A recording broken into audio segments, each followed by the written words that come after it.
నమస్తే, నేను మీ సూర్య. ఈ వీడియోలో 1833 చార్టర్ యాక్ట్ అండ్ 1853 చార్టర్ యాక్ట్లో ఉన్నటువంటి ఇంపార్టెంట్ పాయింట్స్ ఏంటి, అలాగే ఇంపార్టెంట్ క్వశ్చన్స్ ఏంటి అనేది చూద్దాం. 1833 చార్టర్ యాక్ట్. ఈ యాక్ట్లో ఫస్ట్ ఇంపార్టెంట్ పాయింట్ ఏంటంటే ఈస్ట్ ఇండియా కంపెనీ యొక్క కమర్షియల్ రోల్ అంతా కూడా పూర్తిగా నిషేధించబడుతుంది. అంటే కమర్షియల్ అంటే ట్రేడ్ అనేటువంటిది ఇంతకుముందు మనం చెప్పుకున్నాం. ఇంతకుముందు యాక్ట్లో ట్రేడ్ మోనోపోలీని తగ్గించి కేవలం ఈస్ట్ ఇండియా కంపెనీ అనేటువంటిది చైనాతో ట్రేడ్ చేయడానికి మరియు టీలో విషయంలో మనం ట్రేడ్ చేయడానికి వారికి అవకాశం ఇచ్చారు. కానీ ఈ యాక్ట్ ద్వారా వాటిని కూడా తొలగించి మొత్తం వాటి యొక్క కమర్షియల్ రోల్ అంతా కూడా ఈస్ట్ ఇండియా కంపెనీ యొక్క కమర్షియల్ రోల్ అంతా కూడా ఈ యాక్ట్ ద్వారా ఎండ్ చేసేసారు. Okay, next second important point ఏంటంటే ఆల్రెడీ 1773 రెగ్యులేటింగ్ యాక్ట్ ద్వారా సెంట్రలైజ్డ్ అడ్మినిస్ట్రేషన్ని ఈ దేశంలో ప్రవేశపెట్టినటువంటి వాళ్ళు ఈ యాక్ట్ ద్వారా మరింతగా ఆ సెంట్రలైజ్డ్ అడ్మినిస్ట్రేషన్ని డెవలప్ చేస్తూనే ఈ గవర్నర్ జనరల్ ఆఫ్ బెంగాల్ అనేటువంటి పదవిని కాస్త గవర్నర్ జనరల్ ఆఫ్ ఇండియాగా మారుస్తూ మరిన్ని అధికారాలు గవర్నర్ జనరల్ ఆఫ్ ఇండియాకి ఇవ్వడం జరుగుతుంది. ఈ యాక్ట్ ద్వారా ఇండియన్స్ని కూడా అడ్మినిస్ట్రేషన్లో తీసుకున్నారు. వాళ్ళ యొక్క ముఖ్య ఉద్దేశం ఏంటంటే వాళ్ళకి మ్యాన్ పవర్ కావాలి. ఆ మ్యాన్ పవర్ మళ్ళీ ఎక్కడి నుంచో బ్రిటన్ నుంచి తీసుకొచ్చేటువంటి అవకాశం లేదు. కాబట్టి ఇక్కడ ఉన్నటువంటి ఇండియన్స్ని కొంతమందిని కొంత అధికారాలు ఇచ్చి దాని ద్వారా బ్రిటిష్ వాళ్ళు వాళ్ళకి కావాల్సిన విధంగా మన భారతీయులను ఉపయోగించుకునేవారు. మన దేశంలో ఉన్నటువంటి కొంతమందిని ఈ అడ్మినిస్ట్రేషన్లోకి తీసుకునేవారు. కానీ వాళ్ళకి చెప్పుకోతగ్గ అధికారాలు అనేటువంటివి ఉండేవి కాదు. చాలా తక్కువ అధికారాలు ఉండేవి. బ్రిటన్ ప్రభుత్వం ఆధీనంలో మాత్రమే వారు పనిచేసేవారు. తర్వాత ఈ యాక్ట్ ద్వారా మన ఇండియాలో ఉన్నటువంటి స్లావరీ అంటే బానిసత్వ విధానాన్ని రద్దు చేయడం జరిగింది. ఈ బానిసత్వం అనేటువంటిది చాలా పెద్ద కాన్సెప్ట్. ఈవెన్ ఇప్పుడున్నటువంటి వెస్టర్న్ కంట్రీస్లో కూడా బానిసత్వం విపరీతంగా ఉండేది భారతదేశం కంటే.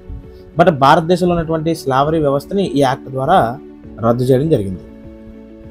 ఇప్పుడు క్వశ్చన్స్ వస్తే, what was the primary purpose of the charter act of 1833 regarding the east India company? So east India company యొక్క కమర్షియల్ రోల్ అనేటువంటిది ఈ యాక్ట్ ద్వారా ఎండ్ అయిపోయిందని చెప్పాము. అది ఒక ప్రైమరీ పర్పస్గా చెప్పుకోవచ్చు. అలాగే ప్యూర్లీ అడ్మినిస్ట్రేటివ్ అండ్ పొలిటికల్ బాడీగా మారిపోయింది. అంటే కమర్షియల్ అఫైర్స్ అనేటువంటి దాన్ని ఆపివేయడం ద్వారా ఈస్ట్ ఇండియా కంపెనీని ఒక అడ్మినిస్ట్రేటివ్ బాడీగా, ఒక పొలిటికల్ బాడీగా పూర్తి స్థాయిలో మార్పు చేశారు. తర్వాత గవర్నర్ జనరల్ ఆఫ్ బెంగాల్ అనేటువంటి పదవిని కాస్త గవర్నర్ జనరల్ ఆఫ్ ఇండియాగా మార్చారని చెప్పారు. అయితే అలా మొట్టమొదటి గవర్నర్ జనరల్ ఆఫ్ ఇండియా ఎవరనంటే లార్డ్ విలియం బెంటిక్. ఓకే, ఇంకా చివరిగా 1853 చార్టర్ యాక్ట్.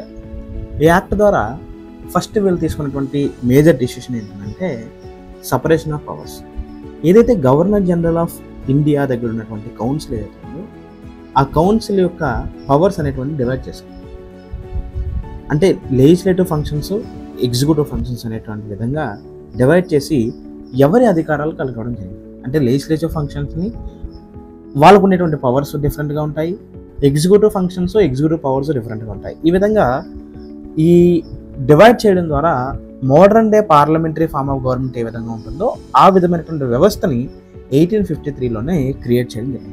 ఫర్ ఎగ్జాంపుల్, ఇప్పుడు మన భారతదేశము పార్లమెంటరీ ఫార్మ్ ఆఫ్ గవర్నమెంట్లో ఉంటుంది. ఇందులో ఎవరి అధికారాలు వాళ్ళకి విభజించి ఉంటాయి. లెజిస్లేచరు, ఎగ్జిక్యూటివ్, జ్యుడిషియరీ ఎవరి అధికారాలు వారికే ఉంటాయి, ఎవరి యొక్క ఫంక్షన్స్ వాళ్ళకే ఉంటాయి. ఒకరి అధికారంలోకి వేరే వాళ్ళు జోక్యం చేసుకునేటువంటి అధికారం ఉండదు, ఆ అవకాశం కూడా ఉండదు. ఆ విధంగా 1853లో ఈ సపరేషన్ ఆఫ్ పవర్స్ అనేటువంటి దాన్ని తీసుకురావడం జరిగింది. తర్వాత నెక్స్ట్ ఇంపార్టెంట్ పాయింట్ ఏంటంటే 12 మంది సభ్యులతో ఒక లెజిస్లేటివ్ కౌన్సిల్ అనేటువంటి దాన్ని ఏర్పాటు చేయడం జరిగింది. ఇది సెంట్రల్ లెజిస్లేటివ్ కౌన్సిల్. ఇక్కడ నుంచే మొత్తం అంతా కూడా పరిపాలన అనేటువంటిది జరుగుతుంది. దీన్నే మనము మినీ పార్లమెంట్ అని కూడా చెప్పుకుంటాం. బ్రిటన్ పార్లమెంట్లో ఏ విధంగా వ్యవస్థ ఉందో అలాంటి వ్యవస్థనే ఇండియాలో కూడా ఈ లెజిస్లేటివ్ కౌన్సిల్ ద్వారా ఏర్పాటు చేశారు. ఇక ఈ యాక్ట్ ద్వారా సివిల్ సర్వీసెస్ ఎగ్జామినేషన్స్లో ఇండియన్స్ కూడా రాసుకునేటువంటి అవకాశం ఇచ్చారు. కాకపోతే ఇందులో చాలా లొసుగులు ఉండేవి.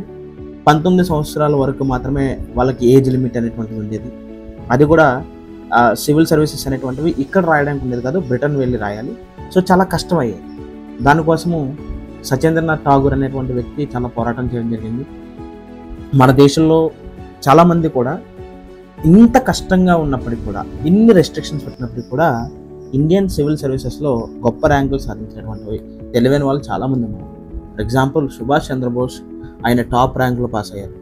సత్యేంద్రనాథ్ ఠాగూర్, ఇలా చెప్పుకుంటూ పోతే అనేక మంది ఎంత కష్టం ఉన్నా సరే ఇండియన్ సివిల్ సర్వీసెస్ ఎగ్జామినేషన్ని వాళ్ళు క్రాక్ చేయడం అనేటువంటిది జరిగింది. తర్వాత మనం చూస్తే 1773 రెగ్యులేటింగ్ యాక్ట్, తర్వాత 1813, తర్వాత 1833, తర్వాత 1853. సో ఎవ్రీ యాక్ట్ కూడా 20 years గ్యాప్ అనేటువంటి ఉంది. మధ్యలో పిట్స్ ఇండియా యాక్ట్ వచ్చినప్పటికి కూడా అది 73లో ఉన్నటువంటి లోటుపాట్లని సవరించడానికి మాత్రం వచ్చింది. బట్ ప్రతి యాక్ట్ కూడా 20 years ఉండేది. బట్ 1853 తర్వాత ఒక క్లియర్ ఇండికేషన్ అనేటువంటిది బ్రిటన్ ప్రభుత్వం ఇచ్చింది. అంటే ఏ సమయంలో అయినా సరే, ఏదో ఒక సమయంలో బ్రిటిష్ ఈస్ట్ ఇండియా కంపెనీ పరిపాలన అనేటువంటిది ఎండ్ చేసి నేరుగా బ్రిటిష్ ప్రభుత్వం ఈ దేశాన్ని పరిపాలించే విధంగా వాళ్ళు ఈ యాక్ట్ని రూపొందించడం జరిగింది. అందువల్లే నెక్స్ట్ 20 years అనేటువంటి టార్గెట్ను కూడా వారు తీసేయడం జరిగింది. ఇంతలో 1853 యాక్ట్ వచ్చింది. 1857లో ఫస్ట్ వార్ ఆఫ్ ఇండిపెండెన్స్ అనేటువంటి జరిగింది. అందులో భారతీయులు ఓడిపోయిన తర్వాత నేరుగా బ్రిటన్ గవర్నమెంటే కూడా ఓవర్టేక్ చేసుకుని బ్రిటన్ ప్రభుత్వమే పరిపాలన అనేటువంటిది 1858 నుంచి 1947 వరకు పరిపాలన చేస్తుంది.